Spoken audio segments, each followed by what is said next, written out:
Welcome to another installment of our Farm Your Yard series. I'm Carrie, and I'm sitting here looking at all of these beautiful greens on this table in front of me. We got kale, lettuce, collard greens, and another type of head lettuce. What do these plants need to grow and be healthy, beautiful plants in your garden that ultimately make it to your dinner table? Sunlight's a big one. Specifically, we get asked, how much sunlight does my backyard need for me to have a nice, bountiful garden? That's a really good question, and it's a pretty important thing to answer. So let's dig in.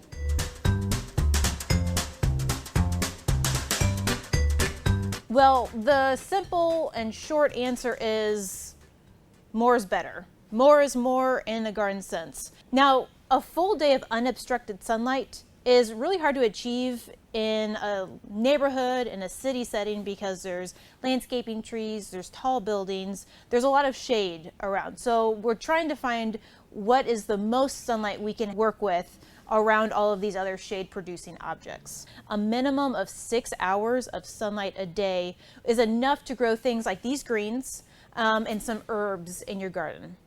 Now, if you want to grow things like tomatoes and peppers, cucumbers, okra, summer squash, the things that produce fruit and thereby take longer to grow and take more energy from the plant, you're going to need at least 8 hours. So you might ask yourself, how important is this 6 hour and 8 hour rule? What if you only had 5 hours of sunlight? Could you still be successful, and what would really happen?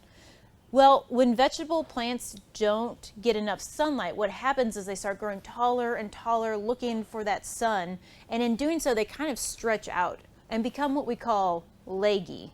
So they get really tall and skinny, and their leaves get farther and farther apart, and they become really weak and they can't hold themselves up. So often they kind of flop to the side and just kind of like lean on things to hold them up. Lean on a trellis, lean on each other, kind of lean on the ground.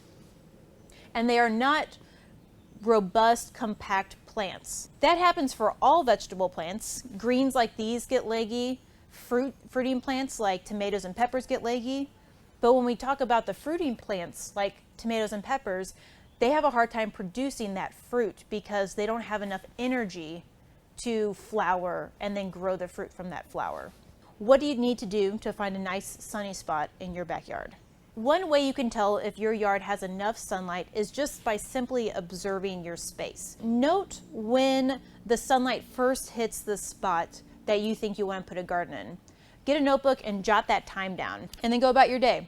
When you notice that the sun leaves that spot in the afternoon or the evening, get your notebook back out and jot that time down. Do that over a couple weeks, and you'll see that the length will change slightly. You'll be able to add up the hours of sunlight so that you can see if that spot is sunny enough to have a garden. And that's really good data that you can rely on. The sun's placement in the sky is different depending on the time of year we're talking about. So in the summer and in the spring, the sun gets a little higher in the sky versus in the fall and the winter where it kind of goes a little lower towards the southern horizon. Now, since we're in the northern hemisphere, the sun is always slightly to the south. So a south-facing slope or anything that has an unobstructed view of the southern sky is the best for your garden. So that's the answer. Through observation, identify a spot in your yard that gets at least 6 hours of sunlight so that you can grow greens and herbs, or that gets at least 8 hours of sunlight so that you can grow herbs, greens, and fruiting plants. Finding out which area in your backyard gets a sufficient amount of sunlight is one of the most important steps in identifying where you want to put your garden. So as always, we hope that you found this information helpful as you design and lay out your own backyard garden. Let us know if you have any questions. You can follow our content on our social media channels and our YouTube page for other similar content about how to grow your backyard garden here in Missouri. Thanks for joining us, and I'll see you later. Bye.